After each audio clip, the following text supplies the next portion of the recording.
Hi, welcome to this week's episode of The Pulse, Regen Strategic's Policy and Politics podcast. We're delighted today, or I am delighted, flying solo for a few more weeks, to be joined today with Lisa Baker, former member for Maylands in the Legislative Assembly in WA, elected between 2008 and 2025.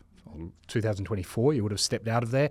Prior to that, 7 years as CEO of the WA Council of Social Services, or WACOS. Welcome. Delightful to have you on. What have you been keeping yourself busy with? Wow, what haven't I? I'm in my gap year.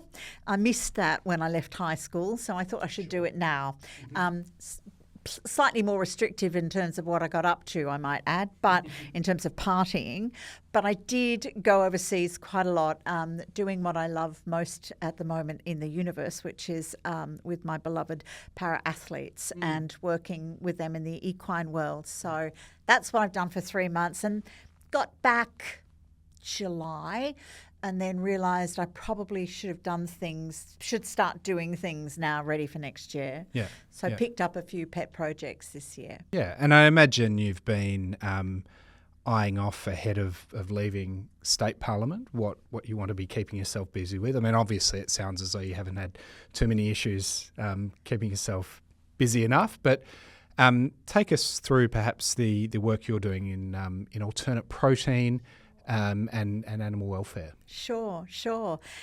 And it's interesting you put it that way because it kind of started the other way. Yeah. So I spent most of my adult life really working to improve the outcomes for animals in the world. And so I'd gotten to the point a few years ago of thinking, I feel like I keep bashing my head against this brick wall and I'm not getting anywhere as quickly as I want to in terms of my influence in the political system anyway and changing laws around animals.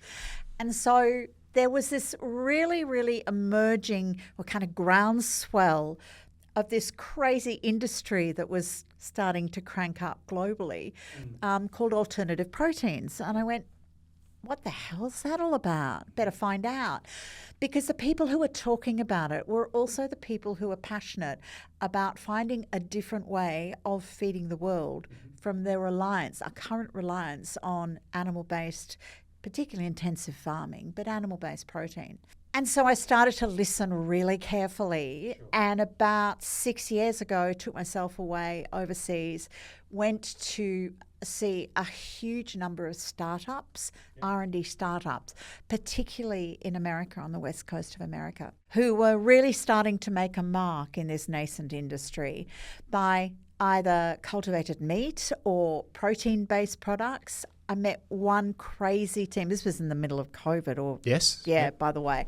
I met one crazy team. They have an amazing product. Their name is Wild Type Salmon. They're on the San Francisco Bay. Okay. And for 8 years, they have been working on developing cultivated salmon, which is salmon made from the single cell of a fish. And they served the product. And being vegetarian, that was not all that good for me, but I tried it. It was remarkable. It's just the most amazing product. Anyway, I was talking to these boys and saying, how did you get into this and all that kind of stuff? And they were a wee bit busy because they both one of them looked a bit like Harry Potter in his first film. He was about 13 years old, I figured, when I looked at him. Then I thought it might be me, not him, that the problem was with, probably. Yeah. So they're very young and very switched on and kind of, Gen Y's. He's a cardiothoracic surgeon and his business partner is also a surgeon. So they were totally immersed in COVID at the time, but still dedicated to bringing the salmon to market, which is very close to coming as well. I looked at them. I looked at Impossible Foods. I looked at Orbillion, who are making quite unusual cultured meat. Cultured meat is just part of the story of alternative protein, though, Patrick. There's other bits to it. So if you want to talk plant-based, that's for people who just want to eat plants. They don't see any reason either nutritionally or socially or ethically to eat animal-based anything, let alone cultivated. So they would prefer to stay with legumes and grains and nuts and the green things in our world. Plant-based products, massive growth in them in recent years. You've probably seen it in your shopping market. Do you do a lot of the shopping? Of course you do. Yeah, I know my way around Coles. But both of you have very busy jobs, so I think you would know your way around. But Coles. I've seen the amount of real estate in a supermarket devoted to those products. And that's growing. Yeah. That's growing. And they haven't quite got in my view anyway, haven't quite got a handle on how to link the consumer with those products yet. And I think that holds true for some of the actual producers as well. They're not quite getting the labelling right. And there's a whole bunch of, argy-bargy over the language. However, let me not be digressing. Along with plant-based, you've got cultivated meat that I've already mentioned. So it's making meat from the cell of an animal, basically. But nothing is dyed to create that. So you can take a feather off a chicken. Do you know, I think it was Winston Churchill said in 1930, that sound right? Said there'll come a time in our future where we won't kill a chicken to eat a chicken wing. Right, okay. So this is not a new idea. This is I didn't know he was a visionary in that space. Look, so many people don't, I'm sure. But, when you're in something, you find out all this weird shit. Yeah. So, cultivated meat, cultivated protein, probably could do with a bit of a rebrand. There might be some pushback or pullback at the thought of what you described. But how is it being received by, say, an American consumer in a particular market on the west coast of the US? And how does that compare to Western Australia's experience, for example? It's coming along slowly because there's an extensive amount of product testing and bureaucratic hoops to get through. So we have FSANZ, the federal agency that regulates food and what products we're allowed to eat and make sure that they're healthy and that what they claim to do and say is correct. So it has to pass all these barriers that prove that the product is edible, healthy, nutritional, and that it is not making false claims. So America has just recently passed the first cultivated chicken for release, so you'll be able to buy that soon. Other countries like Singapore has it's a very tiny place in the world, of course, in terms of geographically, but they actually have a commitment to be self-sustaining in food production in 25 years or something amazing. How the hell are you going to do that on an island that's like this big? So this is lab grown, vertical gardens. Yeah. Vertical garden, all of that stuff. Yeah. So there's this incredible growth around alternatives. But let me tell you some of the other things that come under the alternative or complementary protein label. There is this absolutely remarkable process called precision fermentation. Okay. So think wine and think how you grow wine and and put it into a big vat, a big tank, and it ferments in that, a fermentation process. You add microbes and you add a whole bunch of stuff to get that wine working the way you want it to work. Mm-hmm. Precision fermentation came from the scientists who realized that we couldn't produce enough insulin from pigs to cope with the demand in the diabetes area in the future. Yeah. So all of that insulin was originally taken straight from the pig. Mm-hmm. Not straight from the pig, it's a pretty complex process, but you know what I mean. Sure. Yep. And so we realised pretty quickly that it was just not sustainable. So they brought this process to the forefront called precision fermentation. Insulin is made through this process. It is remarkable. It's a bit like, I think maybe the witches from Macbeth, bubble, bubble, toil and trouble, put a bit of this in, put a bit of that in, and out comes insulin. So in other things, with other combinations, you can make human breast milk. Right. Yeah. Okay. Just get your head around that. Yeah. You can make any dairy product without a human or a cow or anything involved. You can make beautiful cheese, ice cream, whatever it is. It depends on what you put into this fermentation process, these microbes. So precision fermentation is amazing. But there's even more exciting stuff, and I can't keep up with it. Every time I open a magazine or consult with a science like The Lancet or something or other, I find something different. There is, in New Zealand, a company that is making human-grade edible protein out of CO2. Right, yeah. Okay. Air. Okay. And that actually came from NASA when they were working out how to feed astronauts. I don't think Elon Musk had anything to do with this, but just in case he did, it's not my fault. He might be the beneficiary. It wasn't my fault. They can take all this to Mars with them. So there are so many new technologies emerging. But why is all this happening? It's happening because by 2050, there's going to be 10 billion people on the planet. It is not physically, if we were to eat as much meat as you and I do now in the world, well, I don't eat any because I'm vegetarian, but as the world eats now, if we were to multiply that by 10 billion by 2030, we would need 3.5 planets the size of Earth to grow that much meat. It's not sustainable. Anyone can see that. So when we talk about the need to eat less meat, it's within the context of this planet and its sustainability. So something like 70% of potable water in this world is fed in agricultural production. 70%. There are remarkable statistics coming out around the number of deaths that can be prevented through Barry Marshall, our Nobel Prize winner, will talk about this. Antimicrobial resistance, as it's called, is partly driven by the intensive farming of animals, where they are all kept stuffed together in areas, and they have to be fed so much antibiotics to try and manage what's happening, the diseases and whatnot. But that gets out, and you remember we had COVID recently. I've mentioned that 3 times so far. I think I've had it 3 times. Yeah. I've only had it once, which okay. is great, and it was in San Francisco. So antimicrobial resistance, according to Barry Marshall, is going to be the reason why 80% of people die in 2050. Can you believe that from medical cases?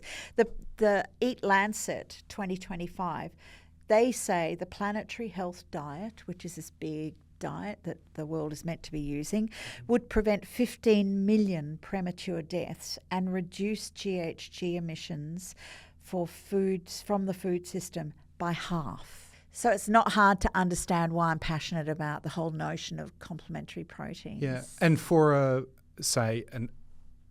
bang average Australian diet, what are the changes that would bring it more into line with that diet that you mentioned? Well, kind of good news is that the whole the word is flexitarian that we're all heading towards. And that simply means that you downsize the number of meals you're eating with meat involved.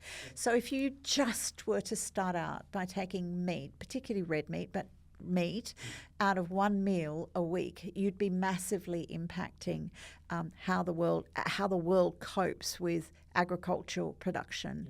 You'd really help things by doing that. So it's more discerning. It's not zealotry. Oh no! It's both achievable and terribly logical too. I think in Australia, consumers I kind of understand a bit more about the health aspects of it, but I don't think they yet correlate that to the climate change aspects of it. And that's an area that I find really interesting because of the impact of GHGs, greenhouse gas emissions, not just methane, but a whole range of other gases, and how much of that it can be up to 40%, 37%, 40% of greenhouse gases that are badly impacting on our planet come from agricultural production. And we simply can. And I said a minute ago, a lot more people coming on board, whether we like it or not. So what are the options? Stop the population growth or manage the food supply chain differently. Global uncertainty is another reason why you'd want to be a more independent country in terms of food production. It's really interesting. In Australia, to have this conversation is not easy, because if you start telling people that food security is a problem in Australia, they look at you as if you're a complete loony. How can it possibly be? We have so much land, we have so much water, we have so much of everything. We're such a rich country. And yet the opportunities, because of our wealth and our diversification and our ability, our brilliant farmers' ability to quickly change direction, pivot into producing more legumes or whatever. We have amazing opportunities to grow markets by trillions of dollars worth. I think the CSIRO put out its futures report last year, and part of that is directed towards how do you actually encourage Australia and Australian governments to do more to support the alternative protein industry sector, which has the capacity to deliver millions in jobs and income. Yeah, and I mean, our business at Regen Strategic isn't an either-or advocacy organisation. We realise there'll be compromises and choices that need to be made along the way. I imagine you would have a view that there's a way to grow the economy through the fostering or the sponsorship advocacy for these organisations in a way that doesn't necessarily impact on existing primary producers. They will still have a market, I assume, but this is expanding export potential, access to domestic markets, and has the added benefit of improving everyone's health and livelihood along the way. I think when you look at countries like China, India, countries around Southeast, around APAC, they are all currently delving into this area, some far more seriously than others. China was one of the, I think, major growth countries in this area, really taking it on board, as I said, Singapore, Turkey, lots of countries. And so Australia has a real role to lead in that space if we can get our act together, if we can actually get governments to support where the markets are opening and to support the R&D. So what the businesses tell me at the moment is to go from plenty of venture capital was around. It's a bit quieter now than it was. There was certainly many people who were interested, many very wealthy people, in getting behind and investing in this technology. That's not going to go away. That's going to stay there. What we need to do is upscale now. Okay. And so we've got some products that have been approved by SANS, by the regulators, and can come onto the market. So domestically, we need to work out, how do you sell that story to consumers so that they understand the benefits of the products? Then go back to the farmers who are looking, so the problems that the dairy industry has had for a very long time with I don't know it in depth, but the problems that with the third tier, with their market being managed separately from them. Yep. So they're producing, the cows are producing the milk, but then there's someone in the middle that is changing the prices, and so the supermarket's there and the farmers are there, and never the twain shall meet. So given that is not a situation that looks like it's going to be fixed quickly, the emergence of different ways of helping dairy farmers, for instance, move into different types of agricultural production that suits the land and suits their skills base is really critical. I've got friends in America who have been working with dairy farmers who have been forced into bankruptcy, basically, and had to get rid of their herds. Breaks their heart. They've generations into breeding lines that are perfectly suited to dairy production, but the market is very much shrinking. When I was in America a few years ago, the highest single, the biggest unit item that was sold off the supermarket shelves in America, guess what that was? You tell me.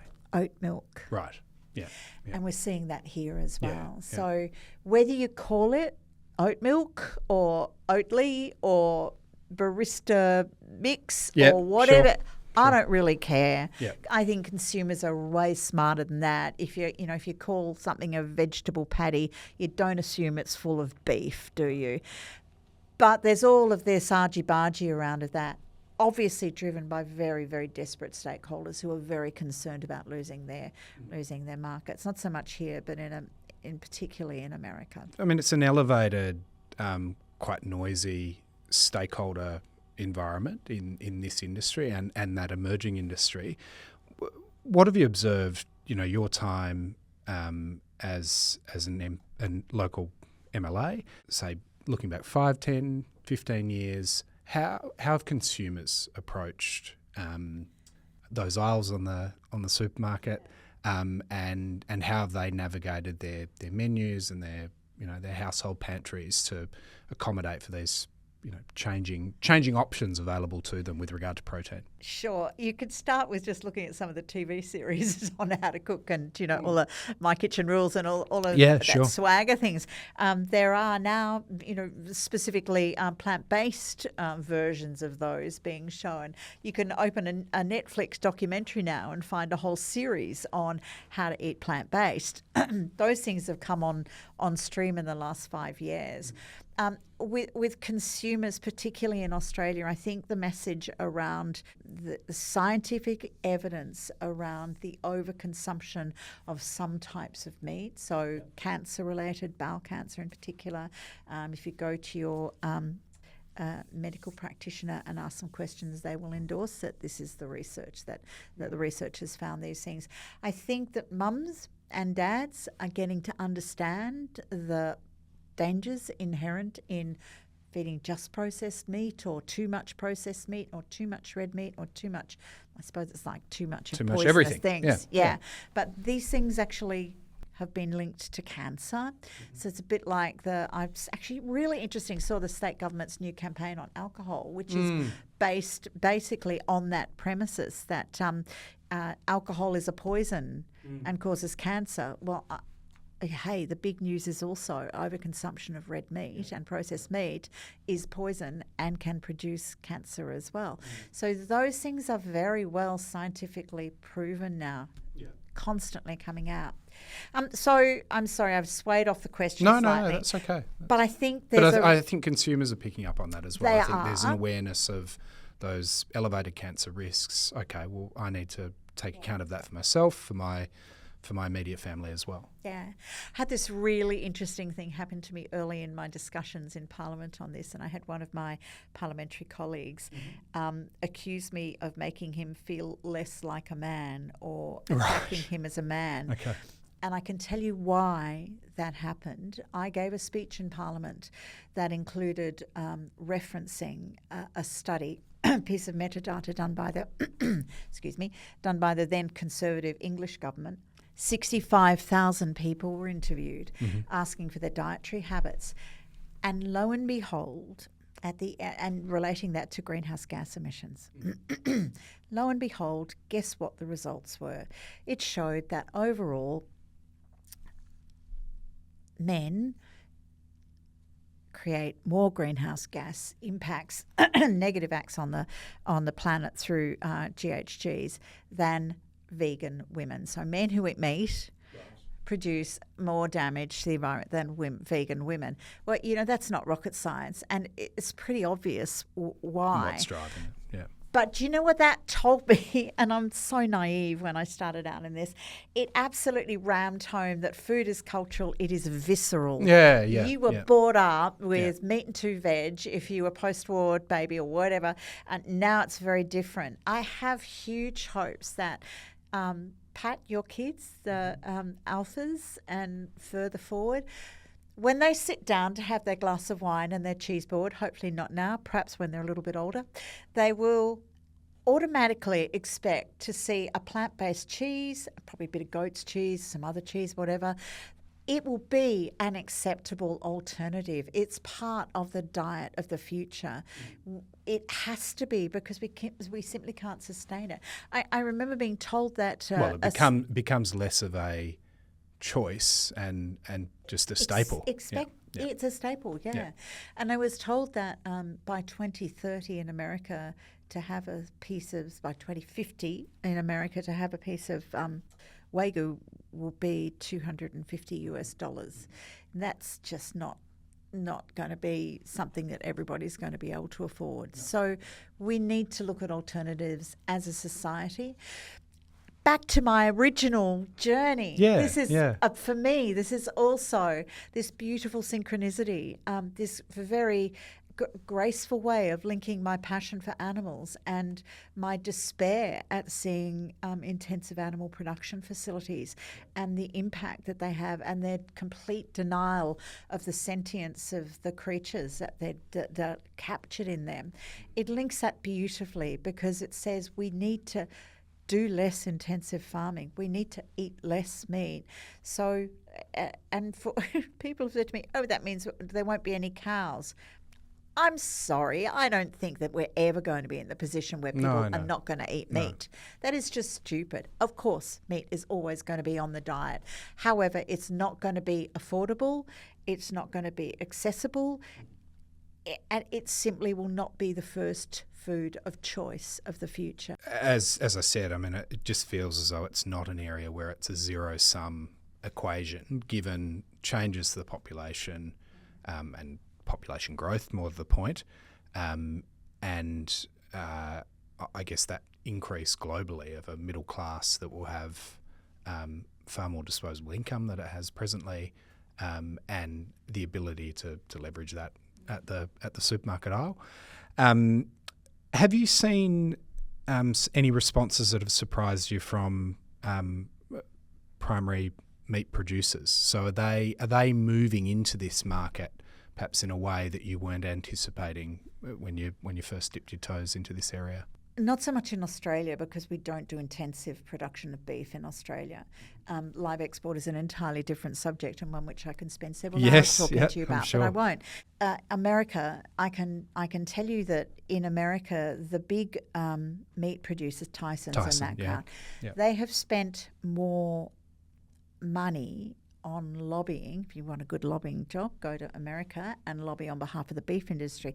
They spent more lobbying than the entire oil and gas industry spelt lobbying the American government to stop talking about meat, basically, and stop, victimizing meat, stop making meat the bad guy. There is a huge amount of money in this sector and some terrifying vested interests as well, of course.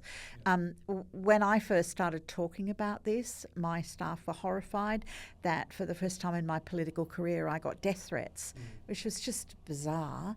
But, we managed all of that. Yeah. Do you know the really brilliant news that I will never forget this? That very first speech I gave on the subject of helping farmers to transition into a more sustainable way of production, particularly around pulses and legumes and whatnot. I got back from my speech, went to my office, and my staff called me and put a call through to me. And they said, we think you should take this call. Okay, so I took the call. It was from a farmer in Esperance, well, he was outside of Esperance, who has been a broadacre farmer there of grain for, I think he said 40 years. Yep, generational. Yeah, and he said to me, I've just got off my ripper. Do you know what a ripper is? And I said, I surely do know what a ripper is. Ripper by name, ripper by nature. He said, Lisa, I can't keep doing this to the land anymore. He said, thank God someone is talking about a different way of doing things. And, regen agriculture, of course, is one whole thing.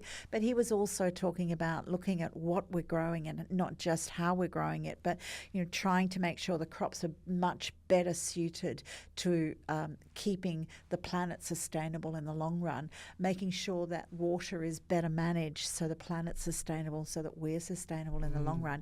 That was an absolute joy to have someone from the industry ring me and tell me that. Yeah, and fairly early on in the piece. From the sounds of it. Yeah. Lisa, I'm also aware that you're in the process of being an event organiser in advance of a few weeks' time. So perhaps an outline of what you're planning to put together. Sure. So I thought the best way of getting the message across to as many people as possible about the link between humans animals and the planet and the survival of the future is to start the open dialogue. So I'm running a symposium. I have two sponsors or partners in that. One partner is a wonderful veterinary charity called Vets and Community Care. They run the street per street vets, and they also have an amazing program called Veterinary Social Work, which is predictably specifically about the link between humans and animals and how we deal with that. So they are working with me. Also the Alliance for Animals Australia, who work out of the eastern states but work on a political level with the federal government to try and encourage them to set up more quickly a commission that looks at independent of agriculture, independent of any vested interests, independent of welfare interests, but looks at animals and their future. The conference is called One Welfare, Shared Futures, and it's really the first time in Western Australia that there's been an occasion to publicly talk about what is a framework that's been used in many countries around the world to bring together the planet, humans and animals when you talk about welfare and the well-being. And I'll do a bit of describing at the symposium about what that means, what it looks like.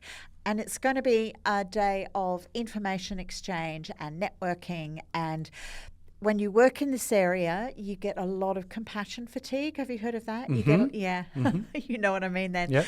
And so to bring people together who celebrate a similar idea of the future, a similar commitment to the sustainability of planets, animals and humans will be nurturing for the soul as well as good sharing of information. Sounds very cathartic. Most importantly, that date and contact details. It's Murdoch University, and you can ring me personally. I can leave a phone number if anyone would like it. And the date for that symposium? 22nd November.